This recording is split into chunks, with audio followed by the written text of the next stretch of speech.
छोटा सा एक गांव है सीहोर जिले का, बुधनी तहसील का जैत। वहां से एक किसान के बेटे शिवराज सिंह चौहान जी ने किस तरह से अपना राजनीतिक सफर एक शुरू किया और किस तरह से राजनीतिक सफर पूरा करते करते करते करते आज वो केंद्रीय कृषि एवं ग्रामीण मंत्री के पद पर कार्यरत हैं। ओके, तो एक लंबा चौड़ा इतिहास रहा है। सबसे पहले हम उनके जन्म के बारे में जानते हैं।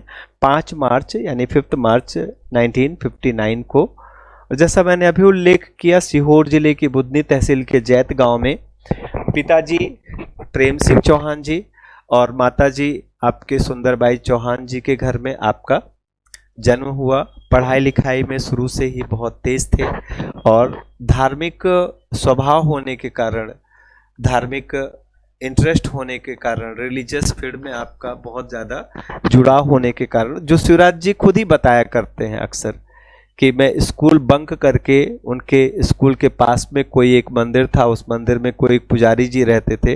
वो पुजारी जी जो है वो रामचरितमानस की चौपाइयाँ शिवराज जी और दूसरे बच्चों को सिखाते थे, तो वो स्कूल छोड़ करके उनके पास चले जाया करते थे रामचरितमानस की चौपाई सीखने। और रामचरितमानस की कई सारी चौपाइयाँ शिवराज जी को बहुत अच्छे से कंठस्थ है। भारतीय धर्म, सनातन धर्म में गहरा इंटरेस्ट होने के कारण फिर आपने 16 वर्ष की उम्र में अखिल भारतीय विद्यार्थी परिषद ज्वाइन कर लिया और इसके बाद फिर पढ़ाई करने आप चले आए भोपाल। भोपाल में दर्शन शास्त्र से आपने बरकतुल्लाह विश्वविद्यालय से स्नातकोत्तर किया। यहीं भोपाल में आप गौतम नगर जगह पड़ता है, गौतम नगर सुना होगा, चेतक ब्रिज के बगल में गौतम नगर में रहते थे आप और वहां से अपनी पढ़ाई लिखाई पूरी की। एमए में आपने गोल्ड मेडल, फिलॉसफी में गोल्ड मेडल हासिल किया।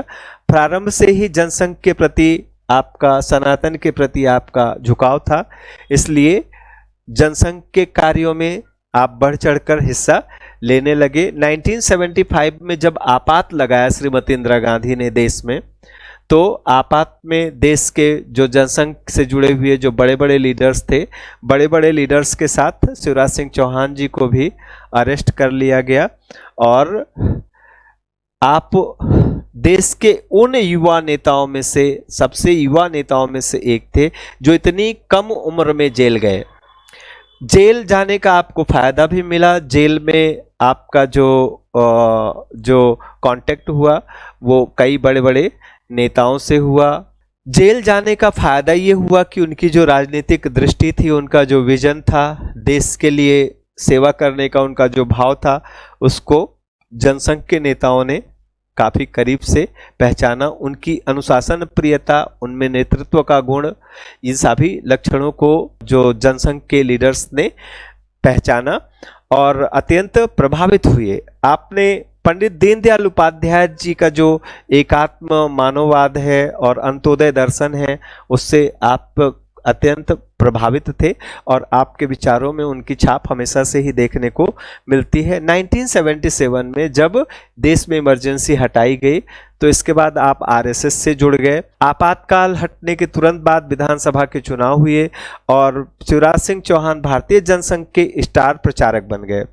ओके, ये शिवराज सिंह चौहान जी और उनकी युवा मंडली का ही जो प्रभाव था कि आपातकाल हटने के बाद प्रदेश में जो चुनाव हुआ, उस चुनाव में पहली बार मध्य प्रदेश में जनसंघ के नेतृत्व वाली जनता पार्टी की गवर्नमेंट बनी और कैलाश जोशी जी प्रदेश के पहले गैर कांग्रेसी मुख्यमंत्री बनाए गए। 1984 में जब देश में राजीव गांधी जी की सरकार बनी और जिस साल श्रीमती इंदिरा गांधी जी की डेथ हुई और दिल्ली में सिख दंगे हुए, उसी साल शिवराज सिंह चौहान जी को एबीवीपी का प्रदेश मंत्री और फिर महामंत्री बनाया गया। 1988 में 1988 में मध्य प्रदेश एबीवीपी के आप अध्यक्ष बने। तो शुरू से ही छात्र राजनीति में सक्रिय रह करके आपने प्रदेश में, प्रदेश के युवाओं के बीच में अपनी एक अलग, एक डिफरेंट पहचान बनाई। उन्होंने राज्य में कई आंदोलनों का नेतृत्व किया और उसमें सबसे जो लोकप्रिय आंदोलन हुआ मसाल यात्रा। तो मसाल यात्रा 1988 में भोपाल में क्रांति मसाल यात्रा का आपने सफलतापूर्वक नेतृत्व किया और बिना कोई उपद्रव, बिना कोई बवाल किए लगभग 1.5 लाख युवाओं को उन्होंने, एबीवीपी के अध्यक्ष के तौर पर 1.5 लाख यूथ्स को उन्होंने भोपाल में कलेक्ट किया। और वो दौर वही चल रहा था, वही दौर चल रहा था कि कसम राम की खाते हैं हम मंदिर वहीं बनाएंगे, मर जाएंगे मिट जाएंगे हम मंदिर वहीं, वो कार सेवा का दौर चल रहा था। तो यह यात्रा उनकी राजनीतिक जीवन का एक महत्वपूर्ण पड़ाव बन गई, उनके राजनीतिक जीवन का एक महत्वपूर्ण अध्याय बन गई। इससे उन्होंने अपने संगठनकर्ता होने का और अनुशासन में रह करके कोई आंदोलन चलाने का अपने स्किल का आदरणीय शिवराज सिंह चौहान जी ने परिचय दिया। राजनीति के क्षितिज पर उभरते हुए इस युवा नेता ने बरबस ही भारतीय जनता पार्टी का ध्यान अपनी ओर खींच लिया। ऐसे नेताओं में एक वरिष्ठ नेता थे जिनका नाम था सुंदरलाल पटवा जी। 1990 में विधानसभा चुनाव में शिवराज सिंह चौहान जी को टिकट दिलवाया सुंदरलाल पटवा जी ने बुधनी विधानसभा से, और इसके बाद 1990 में शिवराज सिंह चौहान जी ने बुधनी विधानसभा से चुनाव लड़ा। अगले ही साल, यानी 1 साल हुआ था अभी शिवराज सिंह चौहान जी को विधानसभा सदस्य बने हुए, 1 ही साल हुआ था। अगले ही साल 1991 में लोकसभा का चुनाव आ गया। 1991 में लोकसभा का 10वीं लोकसभा का चुनाव हुआ और इस लोकसभा चुनाव में आदरणीय शिवराज सिंह चौहान जी ने विदिशा सीट से अटल बिहारी वाजपेयी जी के लिए खूब तन मन लगा करके चुनाव प्रचार किया। किस्सा कुछ इस तरह से था कि जो अटल बिहारी वाजपेयी जी, जैसा आप जानते ही हैं कि बीजेपी के बड़े नेताओं में से एक और उस समय के जो पॉलिटिकल एक बहुत बड़ी पर्सनालिटी, उनके ऊपर पूरा दांव लगा था बीजेपी का। उन्होंने चुनाव लड़ा था 2 सीट से, एक लखनऊ सीट से और एक, जैसे अभी राहुल गांधी ने चुनाव लड़ा था, अभी 2024 में राहुल गांधी जी ने भी 2 सीट से चुनाव लड़ा था, एक वायनाड से और एक अमेठी से। ओके, अब किस्मत अच्छी रही राहुल गांधी जी की, पिछली बार भी ऐसे 2 सीट से चुनाव लड़ा था, एक वायनाड से एक अमेठी से, है ना। लेकिन पिछली बार अमेठी से स्मृति ईरानी जी ने उन्हें हरा दिया था और तो वायनाड था उनके पास, तो लोकसभा में बैठने की जगह मिल गई, नहीं तो लोकसभा से ही आउट हो जाते वो, है ना। तो वो डर पिछली साल का जो पिछले चुनाव यानी 2019 के चुनाव का स्मृति ईरानी जी का भूत उन्हें इस साल भी सताया, 2024 में भी सताया और इस बार भी उसी रणनीति पर काम करते हुए आपने 2 जगह से चुनाव लड़ा, एक केरल में वायनाड से और एक अमेठी से।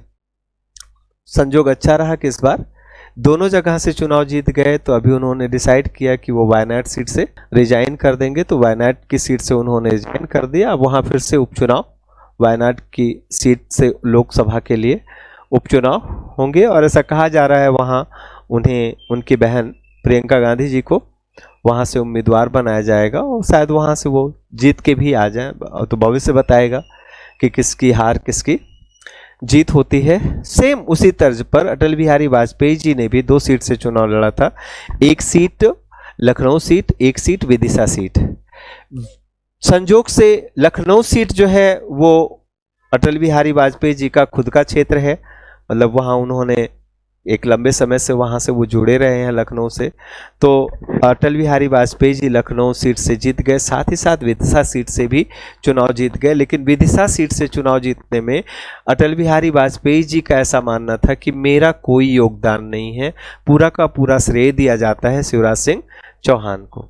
ओके, शिवराज सिंह चौहान जी के काम से, शिवराज सिंह चौहान जी की मेहनत से, उनके लगन से, पार्टी के प्रति उनका जो दृढ़ आस्था, जो पार्टी की विचारधारा से उनकी दृढ़ आस्था थी, उसके प्रति उनका जुड़ाव देख करके, शिवराज सिंह चौहान जी का जुड़ाव देख करके अटल बिहारी वाजपेयी जी ने डिसाइड किया कि लखनऊ की सीट वो अपने पास रखेंगे और विदिशा की सीट से वो शिवराज सिंह चौहान जी को टिकट देंगे और चुनाव लड़वाएंगे। संजोग अच्छा था। विदिशा की सीट से 1991 में पहली बार शिवराज सिंह चौहान जी ने चुनाव लड़ा लोकसभा के लिए और लोकसभा सदस्य बनकर वो लोकसभा पहुंचे। दिल्ली में भी उनका जो संपर्क हुआ, दिल्ली में उनकी पैरवी करने वाली एक उनकी बहन उन्हीं के राज्य से थी, उमा भारती जी, जो काफी बड़ी हस्ती थी, यानी उनके कॉन्टेक्ट्स दिल्ली में बहुत अच्छे थे। शिवराज जी को दिल्ली में अभी ऐसा कोई खास जान पहचान या ऐसा कोई खास नेटवर्क नहीं था। उमा भारती जी ने शिवराज जी को बहुत सपोर्ट किया और उमा भारती जी के सपोर्ट से शिवराज जी जो है वो बड़े अच्छे अच्छे शिवराज जी के दिल्ली में कॉन्टेक्ट्स बने। उमा भारती जी ने शिवराज सिंह चौहान जी का परिचय गोविंदाचार्य जी से कराया। गोविंदाचार्य जी उस समय भारतीय जनता पार्टी के कर्मठ युवा चेहरों की पहचान करने का दायित्व संभाल रहे थे। गोविंदाचार्य जी शिवराज जी से मिलकर अत्यंत प्रभावित हुए। फलस्वरूप 1992 में उन्हें भारतीय जनता युवा मोर्चा का अखिल भारतीय महासचिव नियुक्त कर दिया गया। शिवराज सिंह चौहान जी ने अपने इस राष्ट्रीय दायित्व का निर्वहन बड़ी दक्षता के साथ किया। संगठनात्मक कार्यों में उनकी कार्यकुशलता को देखकर उन्हें सक्रिय राजनीति से दूर रखकर पार्टी संगठन के लिए, पार्टी के विकास के लिए काम की जिम्मेदारी सौंपी गई। उन्होंने इस जिम्मेदारी को भी बखूबी निभाया। 11वीं लोकसभा का चुनाव जीतकर फिर उन्होंने अपनी संगठनात्मक दक्षता का परिचय दिया। 1996-97 तक शहरी एवं ग्रामीण विकास परामर्शदात्री समिति के सदस्य रहे। 1997 से 98 तक आपने भारतीय जनता पार्टी के महासचिव का दायित्व संभाला। 1998 में फिर से उनके तीसरे कार्यकाल के लिए 12वीं लोकसभा का सदस्य निर्वाचित किया गया 1998 में। वह 1998 से 99 तक शहरी और ग्रामीण विकास पर जो समिति थी, ग्रामीण क्षेत्रों में रोजगार मंत्रालय की उप समिति के सदस्य रहे। 1999 में उनके चौथे कार्यकाल के लिए 13वीं लोकसभा, चौथी बार लोकसभा का, लगातार चौथी बार लोकसभा का के सदस्य चुने गए। तो 10वीं लोकसभा, 11वीं लोकसभा, 12वीं लोकसभा और 13वीं लोकसभा का सदस्य निर्वाचित हुए 1999 में। उस दौर ऐसा था कि लोकसभा का कार्यकाल बहुत थोड़े समय में लोकसभा भंग हो जाते थे। तो 1999 से लेकर 2000 तक आपने कृषि समिति के सदस्य के रूप में काम किया। 1999 से 2000 तक आप 22 सदस्यीय सार्वजनिक उपक्रम समिति के भी सदस्य रहे। 2000 से 2003 तक आपने भारतीय जनता युवा मोर्चा के राष्ट्रीय अध्यक्ष के पद पर कार्य किया। आप हाउस कमेटी, लोकसभा के अध्यक्ष और भारतीय जनता पार्टी के राष्ट्रीय सचिव का दायित्व भी आपने संभाला। 2003 में संपन्न हुए विधानसभा चुनाव में शिवराज सिंह चौहान जी को दिग्विजय सिंह के खिलाफ राघवगढ़ सीट से चुनाव लड़ाया गया, लेकिन बहुत करीबी अंतर से आप विधानसभा चुनाव 2003 में हार गए। इसके बाद 2004 में पुनः लोकसभा चुनाव में विदिशा से संसद सदस्य बने 5वीं बार। लेकिन मध्य प्रदेश में 2005 में जो राजनीतिक उठापटक चल रही थी, उसके कारण बाबूलाल गौर जी को मुख्यमंत्री पद से 2005 में हटाया। विदिशा सीट उनकी परंपरागत सीट थी। विदिशा सीट में 91 से 1991 से उन्होंने काम किया था। 1991 से लेकर के 2005 तक, 1991 से लेकर 2005 तक 14 साल होते हैं। 14 साल में विदिशा के बच्चे से, विदिशा लोकसभा सीट के बच्चे से वाकिफ हो चुके थे। लोगों के बीच में जाना, लोगों के साथ बड़े प्यार से मिलना, लोगों के से बड़े अच्छे कांटेक्ट बनाना, लोगों के साथ बड़ी विनम्रता से मिलकर उनकी तकलीफ, उनके दुख दर्द सुनना और जहां तक संभव हो उनकी समस्याओं का निवारण करना, ये शिवराज सिंह चौहान जी का शौक भी रहा है और उनकी खूबी भी रही है। ओके, अब बारी आई सूबा संभालने की, प्रदेश संभालने की। 2005 में शिवराज जी पहली बार मध्य प्रदेश के मुख्यमंत्री बने। ओके, तो 2005 से लेकर के और 2018 तक मध्य प्रदेश में शिवराज सिंह चौहान जी मुख्यमंत्री रहे। 2018 में लगातार इतने लंबे समय तक शासन करने वाले आप इकलौते मुख्यमंत्री हैं प्रदेश के। 2018 में जो चुनाव हुआ, 2018 में विधानसभा का चुनाव हुआ, उसमें बीजेपी चुनाव हार गई। तो फिर इसके बाद 11 महीने के लिए कमलनाथ जी की सरकार बनी, लेकिन कमलनाथ जी की सरकार के ही कुछ विधायकों ने पार्टी बदल ली और बीजेपी में आ गए।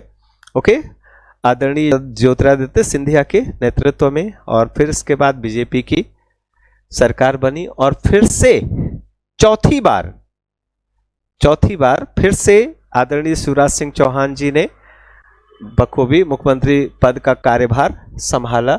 और इस तरह से फिर इसके बाद 2023 में विधानसभा का चुनाव आदरणीय शिवराज सिंह चौहान जी के नेतृत्व में लड़ा गया। प्रदेश की जनता ने उन्हें शिवराज के बजाय मामा कहना शुरू कर दिया और आज तो शिवराज सिंह चौहान जी देश के मामा हो चुके हैं।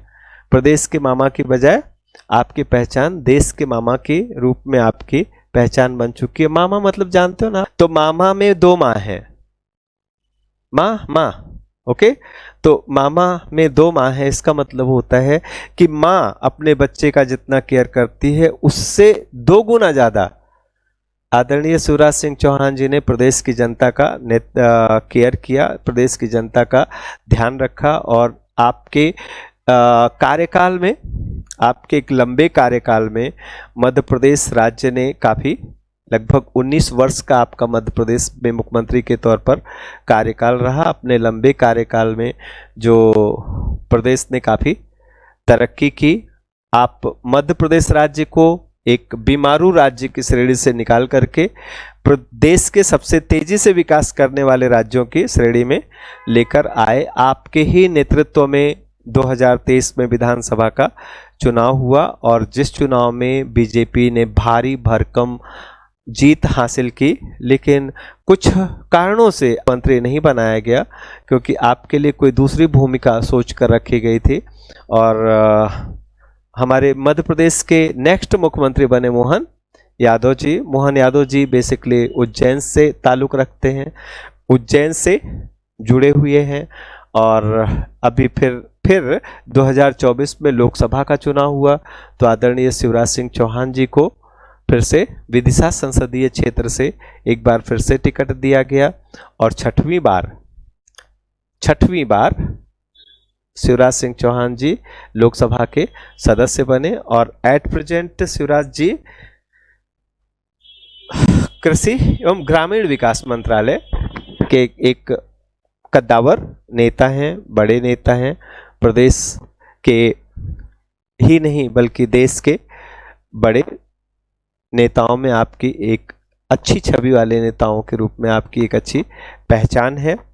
मुख्यमंत्री शिवराज सिंह चौहान के काम करने के तरीके के बारे में बताते हुए हमारे भोपाल के ही पत्रकार हैं, कांग्रेस के बड़े लीडर भी हैं, राशिद किदवई जी, भोपाल से ही आते हैं। राशिद किदवई जी पत्रकार भी हैं और जर्नलिस्ट भी हैं और कांग्रेस लीडर भी रह चुके हैं। तो चौहान जी के लिए सबसे बड़ी ताकत यह है कि उनकी सभी योजनाओं में, मतलब ये कांग्रेस लीडर, कांग्रेस का नेता तारीफ करते हुए क्या बता रहा है कि चौहान जी के लिए सबसे बड़ी ताकत यह है कि उनकी सभी योजनाओं में गरीबों और महिलाओं को लक्षित किया जाता है और कुछ हद तक यह भी कि इन योजनाओं को अच्छी तरह से लागू किया जाता है। मतलब शिवराज सिंह चौहान जी ने अपने कार्यकाल में जितनी योजनाएं बनाई, उन योजनाओं में उनका गोल, उनका टारगेट खासकर महिलाएं और गरीबों के डेवलपमेंट के लिए, महिलाओं के डेवलपमेंट के लिए, उसके साथ साथ प्रदेश का इंफ्रास्ट्रक्चर डेवलपमेंट के लिए, प्रदेश की जो इंफ्रास्ट्रक्चर का डेवलपमेंट था उसके लिए भी आपने काफी कार्य किया। मतलब ये कहने की बात नहीं है, आप सब जो है बच्चे हो, आपने वो दौर देखा नहीं है जब मध्य प्रदेश में कांग्रेस का शासन हुआ करता था। दिग्विजय सिंह जी के समय तक जब मध्य प्रदेश में कांग्रेस का शासन हुआ करता था, लगभग वही समय था जब मैं मध्य प्रदेश में आया था। तब 2005 में आप मुख्यमंत्री बने थे और 2006 में मैं एमपी आया था। जब 2006 मध्य प्रदेश में आया था तब मैंने देखी थी मध्य प्रदेश की हालत। मैं इंदौर में रहता था और इंदौर जैसे महानगर में भी कभी भी बिजली चली जाती थी। इंदौर से भोपाल बस से आना अपने आप में एक बहुत बड़ी चुनौती हुआ करती थी। ये समझ में ही नहीं आता था कि सड़क में गड्ढा है कि गड्ढे में सड़क है। चाहे बिजली की बात करें, चाहे पानी की बात करें, हर तरफ एक वीक इंफ्रास्ट्रक्चर हमें देखने को मिलता था। लेकिन इतने 2 दशकों के लगभग कार्यकाल में शिवराज सिंह चौहान ने प्रदेश की दशा और दिशा बदल दी। जब मैं एमपी में पहली बार आया था तो मैं एक लंबा सफर मैंने मध्य प्रदेश में जलगांव से और इंदौर तक बाइक से तय किया था। मुझे यह देखकर बहुत आश्चर्य हुआ कि मध्य प्रदेश में सड़कों का विभाजन 2 कैटेगरीज में किया जाता है, काली सड़क और मिट्टी वाली सड़क। काली सड़क और मिट्टी वाली सड़क। जब मैं महाराष्ट्र से इंटर किया मध्य प्रदेश में तो ऑटोमेटिक मध्य प्रदेश अलग थलग नजर आया। यहाँ की गरीबी, यहाँ का पिछड़ापन, यहाँ मतलब मैं 100 किलोमीटर बाइक चलाता रह गया खरगोन जिले में, 100 किलोमीटर तक बाइक चलाता रह गया, सड़क नहीं मिले मुझे। और आज वही मध्य प्रदेश है, हर तरफ किधर भी आप देख लो, चाहे आप देख लो इंदौर से लेकर और ग्वालियर तक की सड़क, चाहे आप देख लो इंदौर से लेकर के भोपाल तक की सड़क, चाहे आप देख लो भोपाल से लेकर सागर तक की सड़क, चाहे आप देख लो विदिशा होते हुए दमोह तक की सड़क, किधर भी आप नजर दौड़ा के देख लो, मतलब चमत्कार दिखता है। और लाइट वगैरह जाने का तो अब मतलब हाँ, मतलब ऐसा नहीं कह सकते कि जाती ही नहीं है, जाती है, बट यह है कि आती भी है। पहले तो जाती ही नहीं थी क्योंकि आती ही नहीं थी। लेकिन सबसे महत्वपूर्ण और दिलचस्प बात यह है कि इन योजनाओं में समाज के किसी भी वर्ग के साथ कोई भेदभाव नहीं किया गया, चाहे वो अगड़ा हो, चाहे पिछड़ा हो, चाहे वो हिंदू हो, चाहे वो मुसलमान हो, सभी इसका लाभ बिना किसी जाति या धर्म के भेदभाव के सभी को समान रूप से मिला। शिवराज सिंह चौहान जी की इस नीति ने लोगों का दिल जीत लिया। मुख्यमंत्री शिवराज सिंह चौहान ने रियायती दर पर मुफ्त लैपटॉप बांटा, चावल जैसी लोक लुभावन योजनाओं के अलावा महिलाओं और बच्चों के जीवन को बेहतर बनाने पर अपना ध्यान केंद्रित किया। विशेष रूप से बच्चियों की सुरक्षा और पोषण संबंधी आवश्यकताओं को पूरा किया। यह कदम एक ऐसा कदम है जो उन्हें दूसरे मुख्यमंत्रियों से बिल्कुल अलग बनाता है। ओके, मुख्यमंत्री शिवराज सिंह चौहान जी की योजनाओं की बात करें तो ये जो पहली पॉपुलर स्कीम हुई लाडली लक्ष्मी योजना। लाडली लक्ष्मी योजना के अंतर्गत मध्य प्रदेश में जब एक बालिका का जन्म होता है तो सरकार द्वारा उसके लिए लगातार 4 वर्ष तक 6,000 रुपए सरकार द्वारा उस बच्ची के लिए 4 वर्ष तक उसके जन्म के बाद, यानी उसका रजिस्ट्रेशन लाडली लक्ष्मी योजना में रजिस्ट्रेशन कराने के बाद 4 साल तक 6,000 रुपए भरे जाते हैं। इस तरह से 4 वर्ष तक सरकार उस बच्ची के खाते में 6,000 रुपए भरती है। और भरती क्या है, 6,000 रुपए का NSC यानी नेशनल सेविंग सर्टिफिकेट परचेज करती है। ये सर्टिफिकेट की खूबी ये होती है कि ये 6 साल मतलब अब शायद 8 साल हो गया है, 8 साल में ये रकम दुगनी हो जाती है। जब बच्ची 1 साल की हो गई तो देखें, 1 साल पहले साल में अगर 6,000 का परचेज किया तो अगले जब बच्ची 8 साल की हो गई तो बच्ची के अकाउंट में हो गए 12,000 रुपए। क्लियर है? जब बच्ची अगले साल फिर 6,000 का परचेज किया तो जब बच्ची 9 साल की हुई तो उसके अकाउंट में फिर आ गए 12,000 और। फिर बच्ची जब 10 साल की हुई तो फिर बच्ची के अकाउंट में आ गए 12,000 और। जब बच्ची 11 साल की हुई तो बच्ची के अकाउंट में हो गए 12,000 और। ओके, अब इस तरह से जब बच्ची 11 साल की 12 साल की हुई 12 साल की हुई तो 12 24 12 36 12 चौक 48,000 रुपए बच्ची के अकाउंट में हो गए। जब बच्ची 11 वर्ष की है तो उसके अकाउंट में 48,000 रुपीज उसके नाम से है, बच्ची के नाम से। ओके, अब फिर 8 साल के हिसाब से मैं बता रहा हूं, 8 साल और ऐड कर लो। जब बच्ची 19 साल की हुई, 19 साल में बच्ची जो है वो 12th पास कर लेती है। जब बच्ची 19 साल की हुई तो उसके अकाउंट में लगभग 1 लाख रुपए आ गए। यानी 19 साल की उम्र में हर बिटिया को, प्रदेश की हर बिटिया को उन्होंने लखपति बना दिया। ओके, बिना किसी भेदभाव के। 19 साल की उम्र में यह बहुत बड़ा संबल होता है कि अब आगे बच्ची की पढ़ाई कहां से होगी। जब वो 19 साल की होती है, 20 साल की होती है, लगभग 21 साल की होती है, 19-20 साल की होती है, तभी 12वीं पास हो जाती है।